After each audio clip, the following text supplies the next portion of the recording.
Well, you've said before that treating the Bible as if it's a form of God himself can be a form of idolatry. Can you unpack that? Right. So in the New Testament, when we get to the Gospels, I say this a lot. The Gospels, Matthew, Mark, Luke, and John, are just sequence to each other. Even though Matthew takes precedence in the New Testament, Mark is our earliest gospel. So it should actually be Mark, Matthew, Luke, John, if you want to go as far as order of how they was written. But when you get to the final gospel of John, now Jesus has morphed all the way into God, where it says he's the Greek word logos. Logos is word. So he is the physical word of God. Now he's taking on a whole new meaning. And this book was written approximately about 70 years after the death of Christ. So now he has morphed into something that he has not been intended to. And now we are greatly disrespecting God by bringing a universal speaking, all-powerful being into the manifestation of an illiterate, itinerant Jewish man that could only speak one language, could only travel so many miles, that could only go so far, and can only live a limited amount of time, and only reach a certain amount of people. See, the problem with limiting God and putting his word into a man and worshiping a man, once that man dies, the transfer of faith is from that God to man. The faith of God in God is completely taken away. For instance, me and you have never seen Jesus. The only thing we have of Jesus is man's word and a book that contradicts itself over and over and over again, showing us it's not of God. So when you do that, you're really, really, really disrespecting God. Okay. Well, if the Bible is a collection of human writings about God, what's the danger in elevating it into an invaluable divine status? You're putting it in a place that it doesn't belong and that does not have the power to contend. Like I said, God is an all-powerful creation. I can look at you and see that something bigger than you created you. I can look at myself, something bigger than me created me. When I put a seed in the ground, I can see a tree bloom. And not only that, it leaves a blueprint to do it again by leaving another seed. Those are things that don't need representation. They don't need language. They don't need anything like that. And when you constantly minute God, shrink God, put him in these things, put him in these, make him a magician, a straw man, a David Blaine, a David Copperfield. Oh, look at this miracle he did. Look at this, that is disrespecting God by doing those things. Well, this brings us to another subject, miracles and the nature of God. Uh-oh. What's the issue with believing in miracles as proof of God? Don't miracles strengthen faith? No, miracles do not. Now we have been taught and given miracles, and I'm going to break it down really what miracles are. Miracles is the total opposite. The reason why writers and authors and literary people put miracles into theology is because the theology is weak. So you can't believe that Jesus died or died for your sins. You have to believe he resurrected. You have to believe he walked on water. You have to believe he changed water into wine. That is reducing God to a magician. You're reducing God to David Blaine. You're reducing God to David Copperfield. It is disrespectful to need God to show a sign. God has already shown a sign. We can go outside and look at the clouds. We can see it rain. We can see oceans, rivers, lakes. Those are the things. But the laws that God has provided for us, the laws of geometry, the laws of mathematics, they never bend.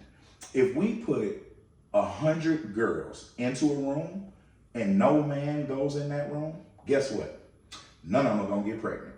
The laws of God are infallible. They're unbreakable. If we take the best musician, the best anybody, we take them to the Atlantic Ocean, tell them to walk on it, that sucker gonna drown.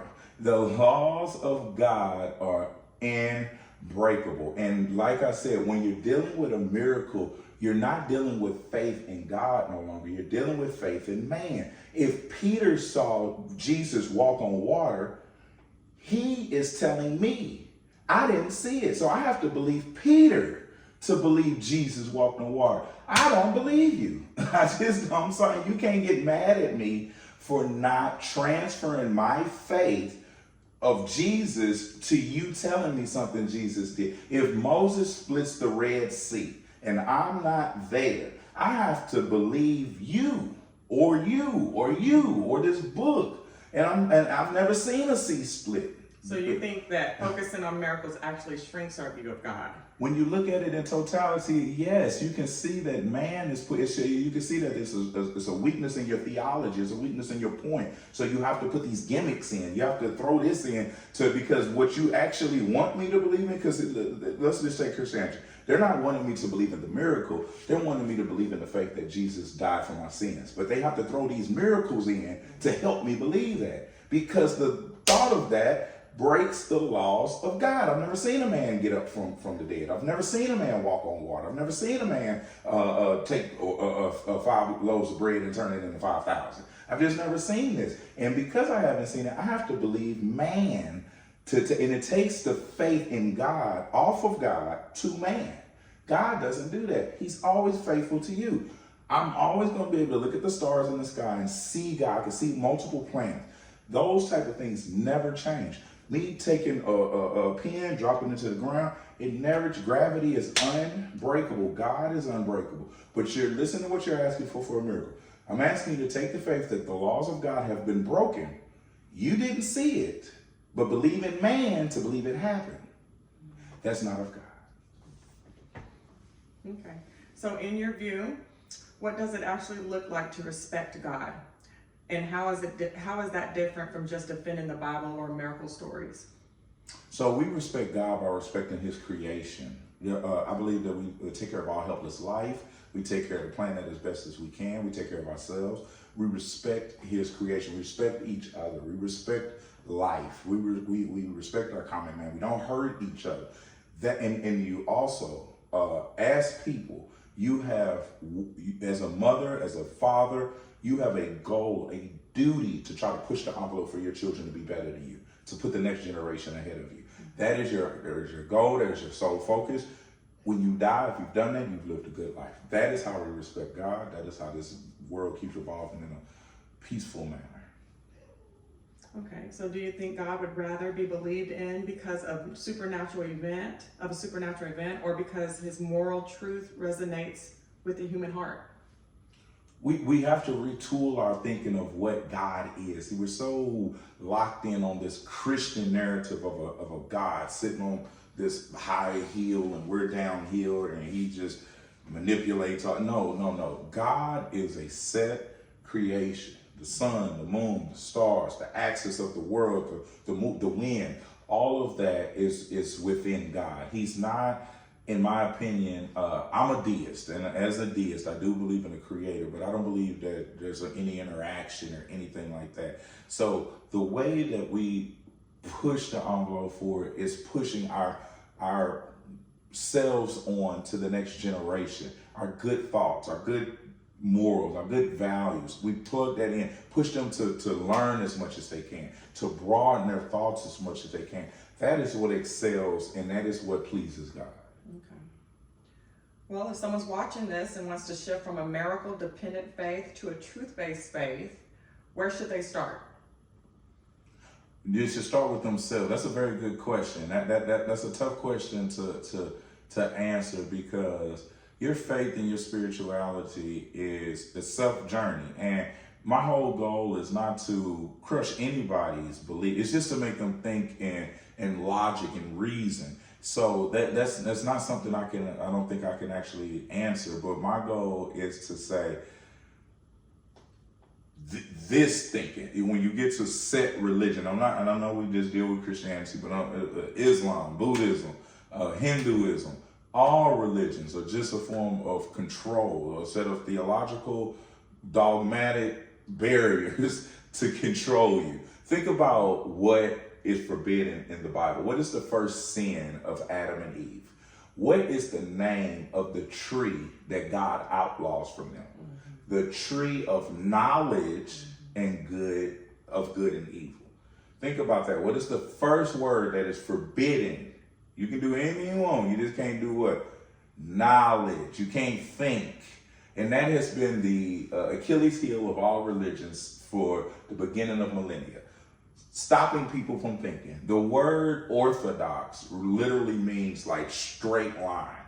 Heterodoxy simply means free thinking. The church was very orthodox. They wanted a straight line thought. They did not want a heterodoxy where people thought. What does the Bible always say? Not through philosophy, but through God. Knowledge is the Achilles heel of all religions. That's why they simply have been persecuting people for it. That's why they have killed people for it. And that's why they continuously and constantly in all of these theological books outlaw it. So Trey, bottom line, how can someone honor God without putting the Bible and miracles at the center of their faith? Again, learning, knowledge, reading, experience, but not breaking the laws of humanity, not hurting anybody else, not respecting God's creation, respecting things that are helpless, which are animals, things that need our help, things that require help. Not always looking, and man is great at always looking at extraction instead of replacing. How can I extract oil? How can I extract minerals? How can I extract it? Never focus on replacing these things if, God forbid, they run out. So how we can put God at the center of is simply learning and manifesting to be the best version of ourselves. I know that sounds selfish, but that is the true way to honor God, by being you can't help anybody by being the worst of yourself, only by being the best. That's what we have for today. Thank you. Thank you. Appreciate y'all tuning in. Next topic.